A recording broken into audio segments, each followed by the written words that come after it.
Principal হয়, তুই যদি মাদ্রাসার দপ্তরই হস, তোর আব্বা তো তোর মতন।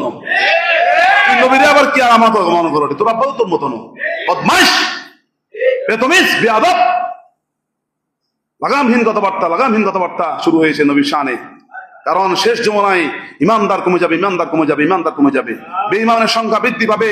আর এই জন্যই আল্লাহ রাব্বুল আলামিন বলেছেন, ইয়া আইয়ুহাল্লাযীনা আমানুত্তাকুল্লাহা ওয়া কুলু কাওলান সাদীদা, হে ঈমানদারগণ, তোমরা আল্লাহকে ভয় করো এবং আল্লাহর ভয়ে তোমাদের মুখ সামলে কথা বলো। নবীর সামনে যেভাবে সেভাবে কথা বলবেন আপনি, এত বড় স্পর্ধা আপনাকে কে দিয়েছে? আল্লাহ পাক আমাদের সকলকে বুঝার আমল করার তৌফিক দান করুন। আল্লাহ পাকের বান্দাগণ, সবার গামের মধ্যে সুগন্ধ, সবার গামের মধ্যে কি? সবার গামের মধ্যে সুগন্ধ, ভুল নাকি শুদ্ধ?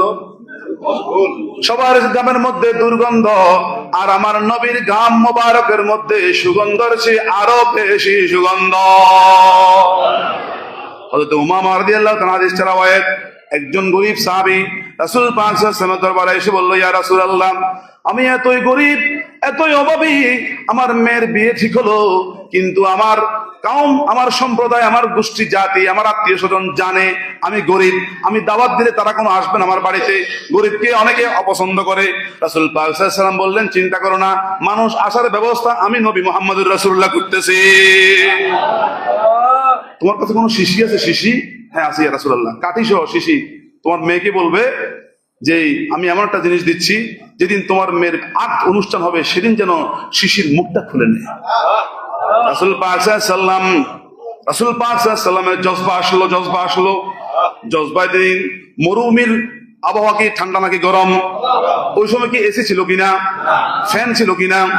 গরম অবস্থায় যখন রাসূল পাক সাল্লাল্লাহু আলাইহি ওয়াসাল্লাম কিছুক্ষণ ছিলেন, আল্লাহ রাসূল পাক সাল্লাল্লাহু আলাইহি ওয়াসাল্লামের বদন মোবারক থেকে, শরীর মোবারক থেকে ঝরঝর করে সুগন্ধময় ঘাম ঝরতে আরম্ভ করলো, যেটা মেশকে আম্বরের চেয়ে আরো বেশি সুগন্ধময়। আমার রাসূল পাক সাল্লাল্লাহু আলাইহি ওয়াসাল্লাম নিজ হাত মোবারক দিয়ে ওই শিশিটার মধ্যে নিজের ঘাম মোবারক গুলো নিলেন, শিশিটা কাটি বন্ধ করে দিলেন, আর বললেন, যাও নিয়ে যাও, তোমার মেয়েকে, কন্যাকে বলবে যেদিন অনুষ্ঠান হবে সেদিন যেন শিশির মুখ খুলে। আগের অনুষ্ঠান শেষ, কোনো দাওয়াত নাই, সাবাত নাই, গরিবের বাড়িতে আবার কে আসে? ওই গরিব সাহাবী যে ধন পেয়েছে, যে মূল্যবান সম্পদ পেয়েছে, আল্লাহু আকবার, যদি আমি পেতাম নবীর ঘাম মোবারক রে, তাহলে বুকে বুকে মাখিতাম, চোখে চোখে মাখিতাম, এই ঘাম মোবারক নিয়ে কবরে যেতাম। ওই সাহাবীর কন্যা যখন বিসমিল্লাহ পড়ে মুখের ডাক, যে শিশির ডাকনাটা খুললো, সাথে সাথে এমন সুঘ্রাণ মদিনার আনাসে কানাসে, ঘরে ঘরে, বাড়িতে বাড়িতে পৌঁছে গেল। বিনা দাওয়াতে মানুষ, বিনা দাওয়াতে মেহমান ওই বাড়ির, ওই গরিব সাহাবীর বাড়িতে এসে ভিড় করলো। সেদিন থেকে ওই বাড়ির নাম আর গরিবের বাড়ি নয়, সেদিন থেকে ওই বাড়িটার নাম হয়েছে সুগন্ধময় বাড়ি।